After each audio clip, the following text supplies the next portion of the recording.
Hello everyone, thanks for tuning in for another video from my channel. We're looking at the history of the bootleg record sleeves, cover designs, packaging, presentation by the bootleggers down the years. Last one was into the 90s, and as I said then, things really start to change as the CD format kicked in big time.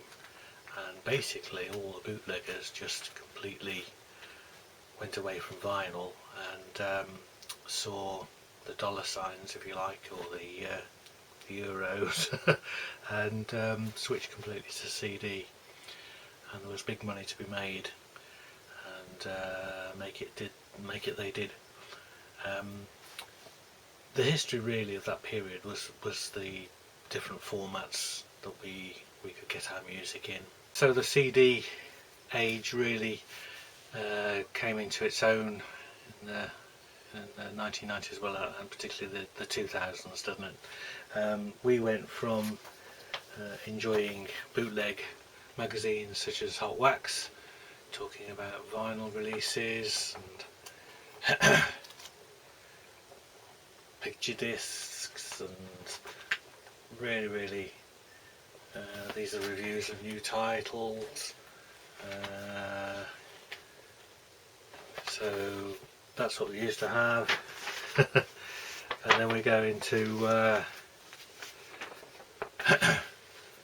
CD magazines such as this. So Wire Pig has tried to do a bit like what Hot Wax did for vinyl. So this is volume 1, yeah, this is the very first one, and so they put all the news about new releases, reviews of sound qualities and reviews of releases, very thorough as you can see, and it only lasted for a short while, but it was a great little magazine while it lasted. So yeah, so Wire Pig came on. People started doing catalogues of the CDs that you could buy from. I mean, this was a very interesting catalogue. If you look at all the CDs that are listed here, I mean, it must run to, I don't know how many pages, 25-30 pages here. Masses of them, and then they sort of had to even add supplements to it because there's just so many. Oops. So yeah, it's just crazy amount of stuff that was coming out. On the bootleg side of things, first thing to say is really video. This is a bootleg VHS video, which is on the Highland label, which is a Japanese label. And they did lots of Yes, Genesis, Floyd, prog stuff, and this was actually a VHS video release that they did. So if you open this up, it's got a very nice box, and there's no label on the top, but there is a label on there, properly printed. So I don't know how many they did and how many artists that they decided to do, but really the main thing on bootlegs was as soon as the DVD format kicked in, the bootleggers went crazy. So there were so many bootleg DVDs coming out, and I mean, I've got quite a few downstairs, but of the ones I've kept, I've just dug a few. A lot of Neil Young ones, to be honest, but there were things like these beautiful DVDs of the Yes QPR 75, so it's volume 1 and volume 2 came out, which are absolutely beautiful digipacks, just taken straight off the laser discs. Label called itself Yes Visions. On the Neil Young front, I mean, this is the kind of thing that you were getting all the time. nicely printed discs and card digipacks. As you can see, these are so slim, they cost nothing to ship. It's a Patti Smith one. That one actually folds out twice. Yep. So they're great things. Pignon, as it's probably pronounced, was a great label. Did a lot of Neil Young. That one is actually a double disc. It lasts 250 minutes. So I'm just checking whether it's a dual layer. Yeah, so that will be a dual layer disc. And it's all great stuff. That's a great one from '87 with some bonus tracks. Fantastic compilation. So these things are just all beautiful, proper silver pressed DVDs. And the reason I'm showing you those is because one of the labels that was doing DVDs was Way of Wizards. Now this is a Neil Young Way of Wizards DVD. It's got their logo there, and this would have come out 2002, something like that. They were doing DVDs and they did a lot of them. And the thing about Way of Wizards is that they stuck with the DVD format until they went on to vinyl, when vinyl returned to the scenes towards the end of the first decade of the new century. So trying to get the story right is a bit difficult here. I didn't want this to be a history of bootlegs as such, but I dug out my gold wax collection. So this was a bootleg magazine from Japan. I mean, it's called Gold Wax, so you'd think it would be to do with vinyl bootlegs. But these are basically from 2002 to 2003. I'd got some early ones, but for some reason I've only got these 6 left. But as you look in them, I mean, they're great things. They're all in Japanese, of course. But what you have at the back is advertisers, suppliers, Japanese companies listing their wares. It gives you addresses and places to order them from. And then the main thing is given over to the reviews of the new releases. And the reason I'm telling you about this is because at this stage there is no reference at all to vinyl. So they just say new release collector's CD review. Now my Japanese is not brilliant, but I don't see any reference to vinyl records anywhere. So it's as if at that time it was decided or considered that vinyl had had its day, it wasn't going to come back, we didn't need to talk about it anymore, and we got lovely silver CDs that were going to last forever, better sound quality, portable, easily shippable, and DVDs at the same time to replace the old heavy VHS tapes on video. So this is the way the market was going. So before we leave the CD aspect, first of all, just wanted to talk about, in Japan particularly, the CDs for the collectors were the place to go. Highland were a brilliant Japanese label. I had every single Yes title that Highland brought out when I was collecting them. They all went. I kept a few back. That was one of the very earliest Highland titles, called Alternative Yes Songs. Was it Duke University? Yale Bowl was there, and Duke University 72. So yeah, but this was an early Highland. the number was Highland 003, so that was the third title that they brought out, which would have been, they didn't put the year at that stage, but I think that would have been about 1997, maybe 1998, 1997. But by 1999 they were doing things like this. So you had a slipcase with a double CD inside the slipcase, and these were both 99 titles, and so quality things. And of course Tarantula in Japan, specialist, predominantly Zeppelin label, very limited. They did quite a few guest titles. This 77 set was actually March 2009, and this is amazing because it's 6 CDs, I think. It's the Mike Maillard LA Forum shows. So what happens with this is that folds down, and then they call these a shuffle pack. So you've got your discs in there, and there's a booklet and everything. So absolutely wonderful things. Only 100 made.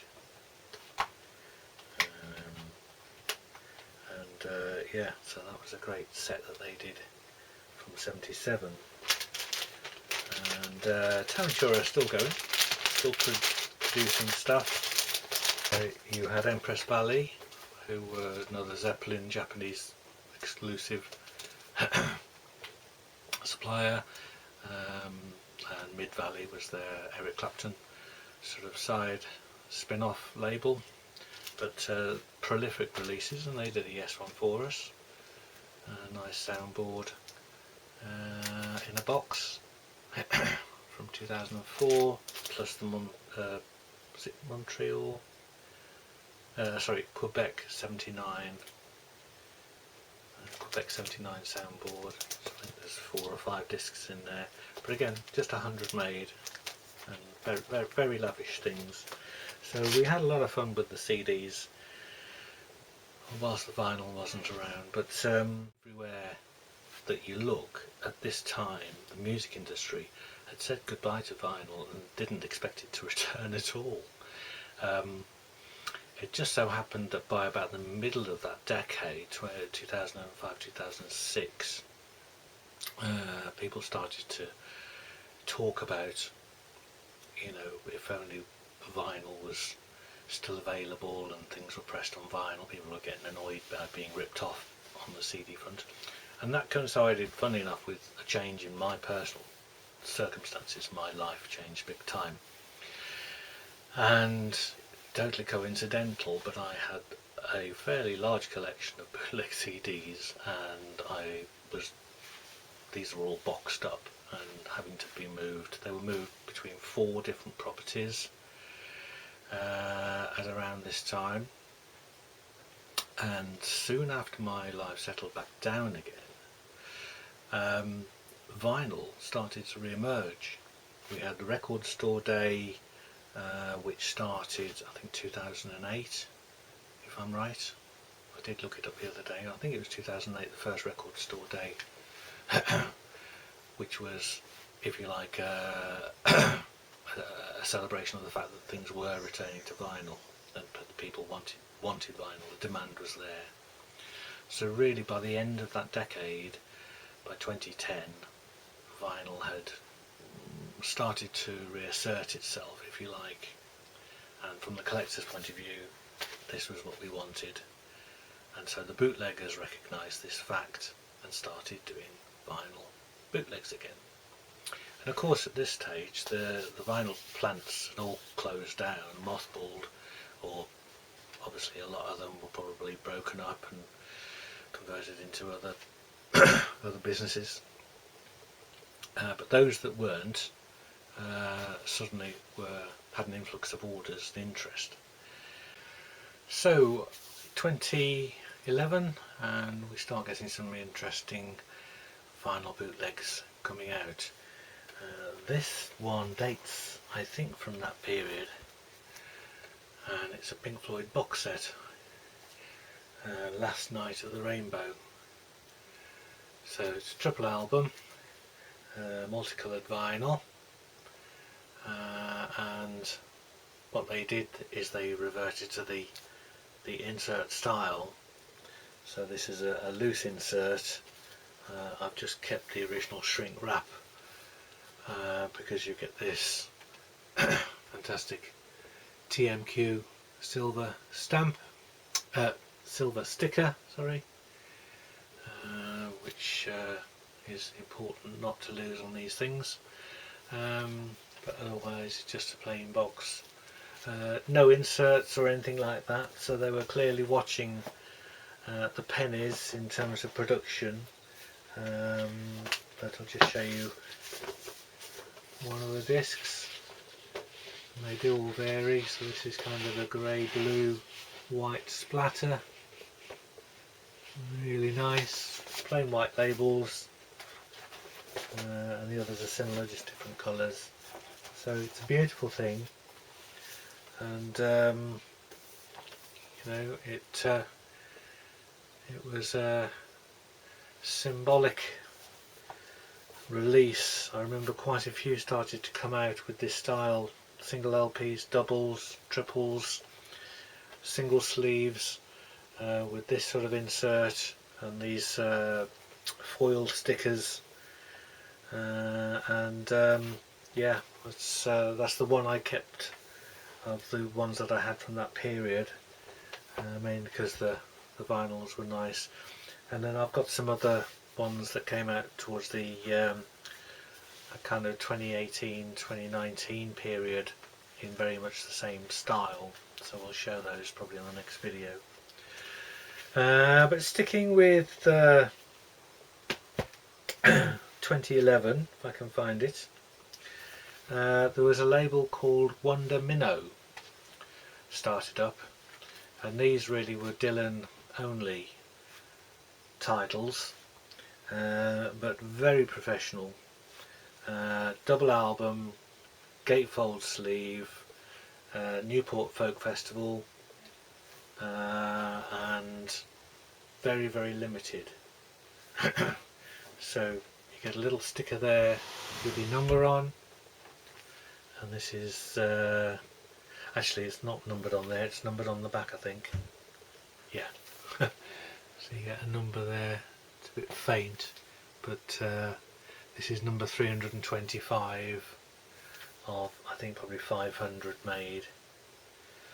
But as you can see, it's a very professionally produced, beautiful sleeve, lots of attention to detail, lovely photographs from the festival, and some great blurb. You also get special Wonder Minnow inners. So these are card inners just with their logo on, and the record's beautiful multicolour marble. This one's kind of orange with bits of green and other colours mixed in. Very, very pretty.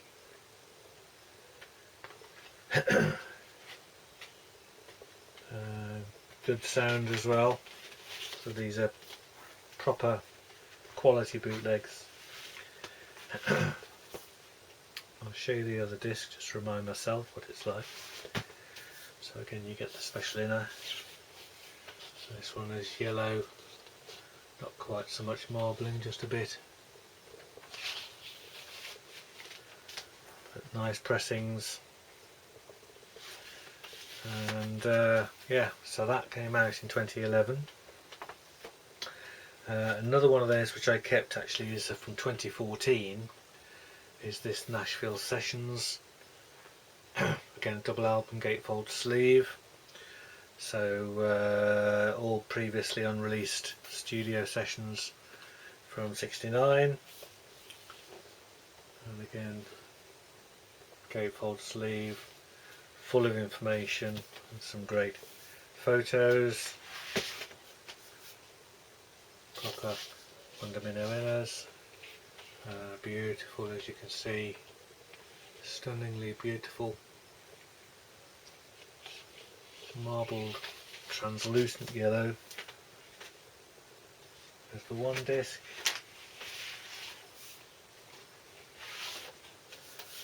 and the other one is the same.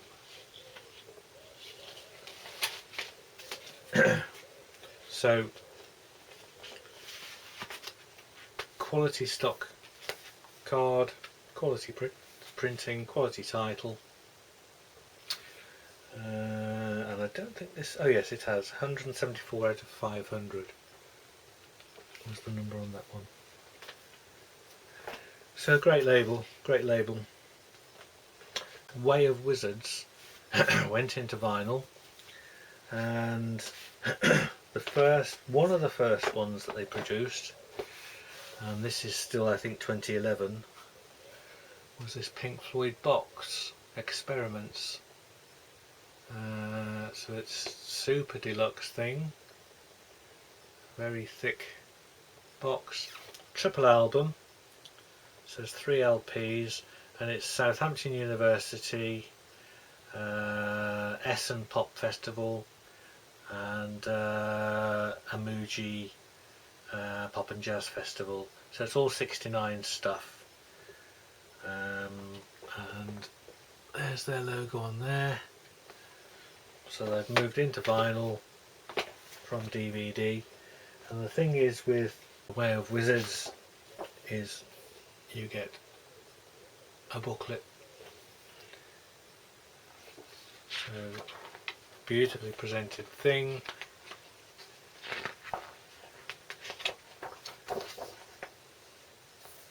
Full of information. Stuff from the festival programs, I have no doubt. But really great quality, thick silky paper, and then each of the discs is in its own deluxe sleeve. Now coloured vinyls, not multicoloured, just coloured. These are red, so this is the red colour version, and they would do other pressings, other runs in different colours. So you've got 3D cover,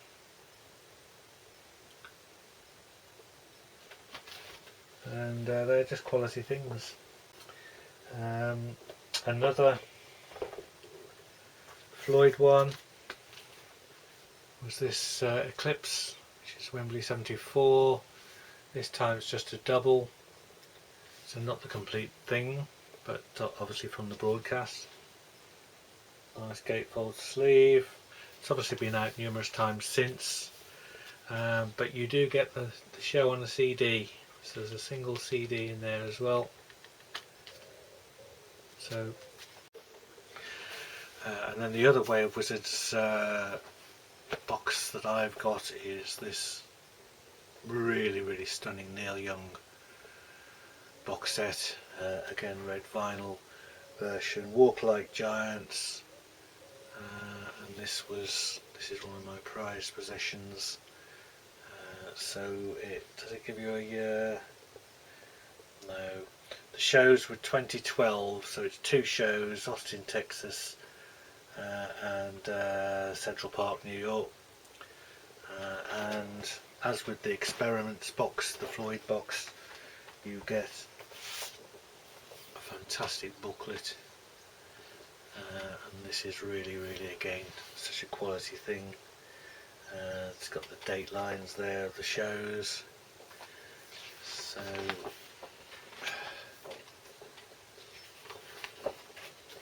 it's just stunning. But also with this one you get 4 discs These are, I think, 3 CDs and a DVD. If I'm right, let me just double check. Yep, so with this box you get 4 LPs, 3 CDs and a DVD. So quite amazing, and it's brilliant quality, and again with the Floyd, each LP has its inner sleeve.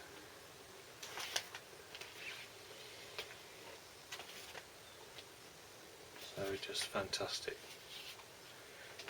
And then I've got one other example of Way of Wizards, which is this Neil Young Farm Aid title, this time in green vinyl. And this came out probably the show was, what year was that show? 2012. So this probably came out 2013, something like that. And again, coloured vinyl with a single CD as well. So great label. One other one which I thought was worth showing you was this Frank Zappa thing. This is at the BBC, and it's from 68 studio stuff he did, just really 2 tracks. King Kong, which is 20 minutes long, and In the Sky, which is 2 minutes long. But it's splatter vinyl and one-sided, so it's quite unusual. So that's the plain side, no label on it, but a beautiful thing. That's the side with the music and printed label. Now I don't know how many of those were made, but it seemed to be almost an official thing. It's on the BRR label, which is probably one of these grey area labels. But I think that came out around 2015. So we were getting all this stuff now coming out on vinyl, and it was great for those who were able to get back into the old vinyl collecting. So we'll move in towards the end of the 2010s, shall we say, so we'll go up to 2020, and we'll then do one more video after that, which will be bring us up to date. Yeah, it was just it was an interesting period, and I remember, obviously because of my personal circumstances, it just happened to be that time when CDs were becoming a bit de trop, or whatever you want to say, people getting fed up with them, and there was definitely a desire to go back to vinyl, but nobody saw it happening before that. The record company seemed to have thought, well, that's happened, we're now going on to CD, and then we'll do streaming, and that's it. And I don't think anybody seriously thought that vinyl would make a return the way it has done. So we'll leave it at that, and I hope to see you. Thank you for watching this one, and I hope to see you for the next one.